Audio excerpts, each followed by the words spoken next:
Hello बच्चों, नमस्कार। कैसे हैं आप सब लोग। उम्मीद करता हूं कि आप सब लोग अच्छे होंगे, बेहतरीन होंगे, लाजवाब होंगे, एकदम बिंदास होंगे और साथ ही बहुत अच्छे से आप लोग अपनी पढ़ाई को कर रहे होंगे। तो और ये कॉन्सेप्चुअल बूस्टर सीरीज जो आप लोगों की चल रही है, ये एसएससी के एग्जाम को ही नहीं, हर एक एग्जाम को टारगेट कर रही है, जहां से क्वेश्चन जो है वो फ्रिक्वेंटली पूछे जाते हैं, यानी बार बार पूछे जाते हैं। उन टॉपिक्स को हम लोग जो है बहुत छोटी वीडियोज में जो है वो डिस्कस कर ले रहे हैं और उनकी रिवीजन एक तरीके से जो है वो हम लोग कर ले रहे हैं। तो मेरे प्यारे दोस्त, आज उसी सीरीज में हम लोगों की 7वीं क्लास है और आज एक ऐसे टॉपिक पर मैं क्लास लेके आया हूं जो आप लोगों के लिए बेहद आसान भी है, लेकिन एग्जामिनर के लिए बेहद खास है। वो यहां से क्वेश्चन पूछता ही पूछता है। आज हम लोग बात करेंगे इनकम और एक्सपेंडिचर और सेविंग बेस्ड क्वेश्चंस पे। आज हम लोग बात करने वाले हैं। बहुत आसान होते हैं, मैं अच्छे तरीके से जानता हूं, लेकिन एक बार जो है वो मैं टॉपिक को रिकॉल करा देता हूं। आप एक बार तेजी से 10 क्वेश्चन कर लीजिएगा और फिर इसके बाद इस टॉपिक को करने की आवश्यकता नहीं है मेरे भाई, ठीक है। तो बिना टाइम को वेस्ट किए हुए शुरू करते हैं अपनी इस क्लास को। अगर मैं प्यारे दोस्त आज मैं बात करूं तो एक बात तो आप लोग जानते हैं, थोड़ी सी थ्योरी पार्ट अगर हम लोग देखें तो एक बात तो आप लोग जानते हैं कि जो इनकम जो होती है, इनकम जो होती है वो दो पार्ट में हम लोगों की डिवाइड होती है। या तो खर्चा हुआ होगा और बचा हुआ होगा, सेविंग हुई होगी।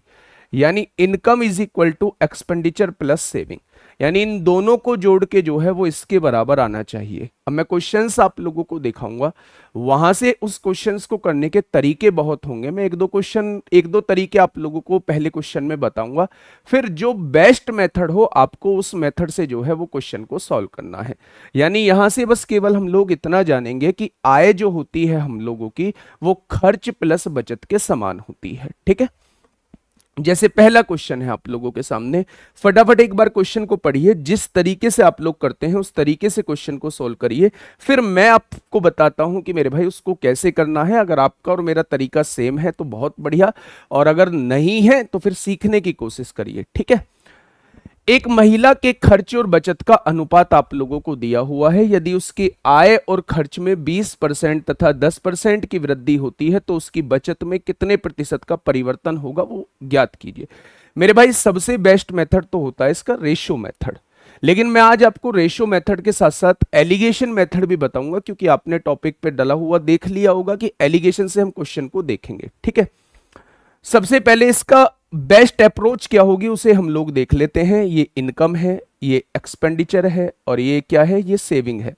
उसने कहा है एक्सपेंडिचर और सेविंग का रेशियो जो है वो 4:1 दे रखा है, 4:1 दे रखा है। यानी कि खर्चा 4 है, बचत 1 है, तो कमाया कितना होगा, 5 रुपए कमाया होगा। अब उसकी आय और खर्च में क्रम से 20% और 10% की वृद्धि होती है। आय में 20% की वृद्धि होगी। अब 20 की गुणा इसमें करिए, यानी 100%, 100 रुपए जो है उसकी इनकम बढ़ चुकी है। खर्च में क्रम से 10% की वृद्धि होती है। खर्च में 10% की गुणा करिए मेरे भाई, तो आप देखेंगे यहां 40 आ जाएगा। यानी इन दोनों को मिला के जो है वो इनकम के बराबर होना चाहिए। अब इनकम कितनी है, 100 है, ये 40 है, तो मेरे भाई क्या इसको 60 होना पड़ेगा। यानी इसमें कितने की गुणा करूं, 60 आ जाए तो आप कहेंगे 60 की गुणा करो, तो सेविंग में कितने प्रतिशत का परिवर्तन आएगा, 60% का परिवर्तन आएगा। यहां से डायरेक्ट आप लोग 60% का परिवर्तन लिख सकते थे। लेकिन जब एलिगेशन डला है तो एक बार एलिगेशन को लगा के देख ले कि एलिगेशन आखिर कहता क्या है। एलिगेशन ये कहता है कि आप लोग जो है वृद्धि या कमी पे आप लोग जो है वो एलिगेशन लगा दो। जैसे अगर मैं बात करूं कि एक्सपेंडिचर यहां लिख दो, सेविंग यहां लिख दो। एक्सपेंडिचर में कितने परसेंट की वृद्धि हुई है, तो आप कहेंगे एक्सपेंडिचर में 10% की वृद्धि हुई है। सेविंग में वृद्धि आप लोगों से पूछी है। इन दोनों को मिला के टोटल वृद्धि इनकम में कितनी हुई है, तो आप कहेंगे 20% की हुई है। अच्छा, एक्सपेंडिचर और सेविंग का रेशो क्या दे रखा है, एक्सपेंडिचर और सेविंग का रेशो 4:1 दे रखा है। आप लोग एक बात बहुत अच्छे से जानते हैं, क्या जी, इसकी गुणा इसमें करते हैं तो ये 40% हो जाएगा, प्लस इसकी गुणा इसमें करते हैं तो ये ए हो जाएगा, और इन दोनों की योग की गुणा इसमें करते हैं, 4 और 1 5 की गुणा 20 में करेंगे तो वो इसके बराबर आ जाएगा। कोई दिक्कत? तो आपने कहा कोई दिक्कत नहीं है। प्लस का 40 है, इधर आके माइनस का 40 हो जाएगा, यानी सेविंग में कितने परसेंट की वृद्धि हो जाएगी? तो आप कहेंगे सेविंग में 60% की वृद्धि हो जाएगी। मैं फिर से कह रहा हूं, बेस्ट अप्रोच इसकी रेशो मेथड होगी, लेकिन इस मेथड को भी आप लोगों को सीखना होगा, दिमाग में होना चाहिए कि हाँ इससे भी हम चीजें कर सकते हैं। क्वेश्चन नंबर 2, अब फटाफट आंसर देते चले जाइए मेरे भाई। क्वेश्चन ने कहा ऋचा के खर्च और बचत का अनुपात 2:1 दिया हुआ है। ऋचा के खर्च और बचत का अनुपात, एक्सपेंडिचर और सेविंग का रेशो दिया है। इनकम कितनी हो जाएगी? तो आप कहेंगे इनकम 3 हो जाएगी। उसकी आय और खर्च में क्रमशः 20%, आय में 20% की वृद्धि होती है। 20% की वृद्धि का मतलब 60 हो गया, यहां पे 20 दिया 60। और खर्च में मेरे भाई 15% की वृद्धि होती है, 15% का मतलब यहां 30 हो गया। मैंने बताया है इन दोनों को जुड़ के इसके बराबर आना चाहिए। ये 30 हो गया है तो ये भी 30 होगा। एक में कितने की गुणा करें कि 30 हो जाए? तो आप कहेंगे सेविंग में 30% की वृद्धि हो गई। नेक्स्ट क्वेश्चन आप लोगों के सामने है, फटाफट मुझे बताइए क्या होगा इस क्वेश्चन का साथी। बिल्कुल सही जवाब देखेंगे एक बार। अजय अपनी आय का 66.2/3% विभिन्न घरेलू मदों पर खर्च करता है। आप सभी जानते हैं इसकी फ्रैक्शन कितनी होती है? 2/3 होती है, यानी 3 में से 2 रुपए जो है वो खर्च कर देता है। इनकम अगर 3 रुपए है तो एक्सपेंडिचर उसका 2 रुपए होगा। तो मेरे प्यारे दोस्त सेविंग कितनी हो जाएगी? 1 हो जाएगी। यदि उसकी आय 25% बढ़ जाती है, इनकम को 25% बढ़ाइए मेरे भाई, 25% बढ़ाइए तो ये कितना हो जाएगी? 75 हो जाएगी।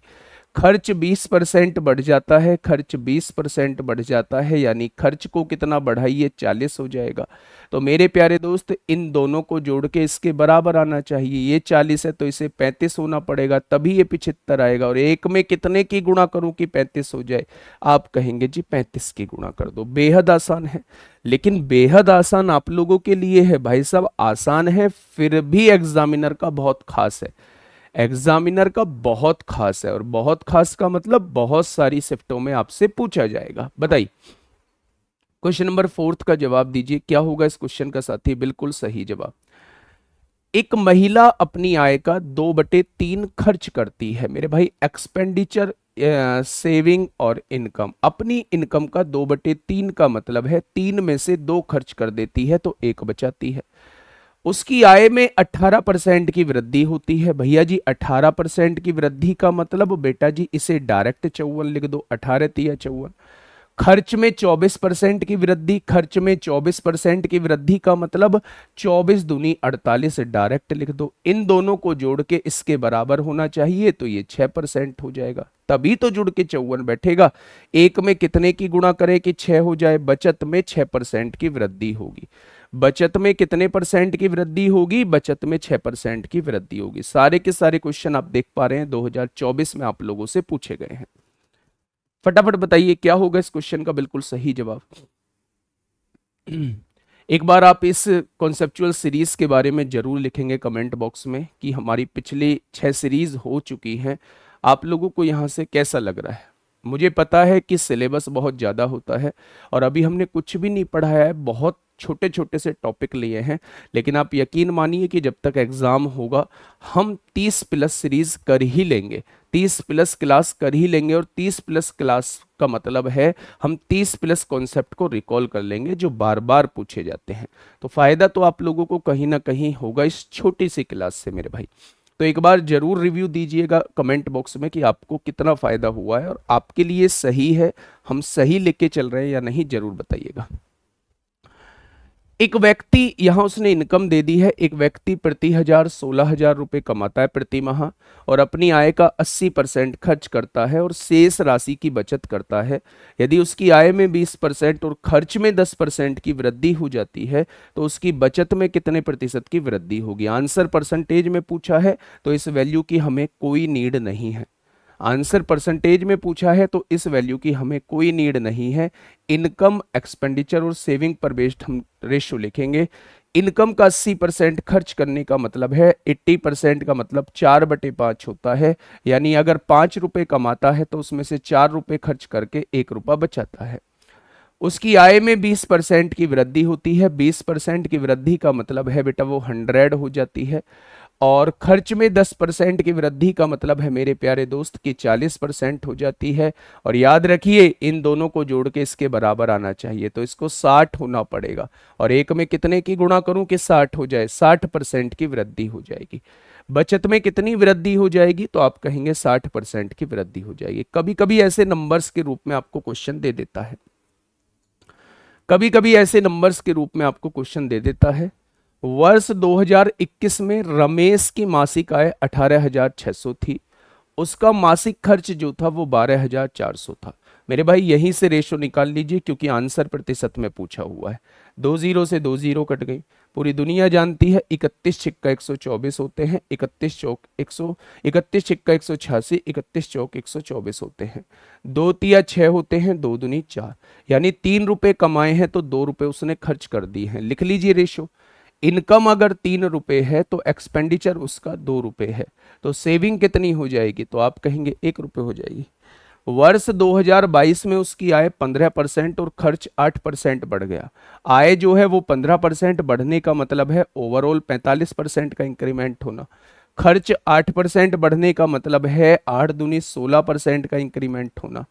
अब इन दोनों को जोड़ के इसके बराबर आना चाहिए, तो 45 में से 16 घटा दीजिए, ये 29 आ जाएगा। और एक में कितने की गुणा करें? 29 आ जाए। यानी कि उसकी बचत में जो वृद्धि हुई होगी वो 29% की वृद्धि हुई होगी।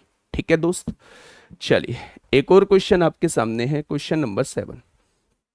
सारे के सारे क्वेश्चन 2024 में पूछे गए हैं और पिछले एग्जाम्स में लगातार पूछे जाते रहे हैं मेरे भाई। कल्याण अपनी आय का 80% खर्च करता है। 80% खर्च करने का मतलब 4/5 होता है। 80% खर्च करने का मतलब होता है 4/5। इनकम अगर 5 रुपए है तो एक्सपेंडिचर कितना हो जाएगा? 4 रुपए। तो मेरे भाई सेविंग कितनी हो जाएगी? 1 रुपए।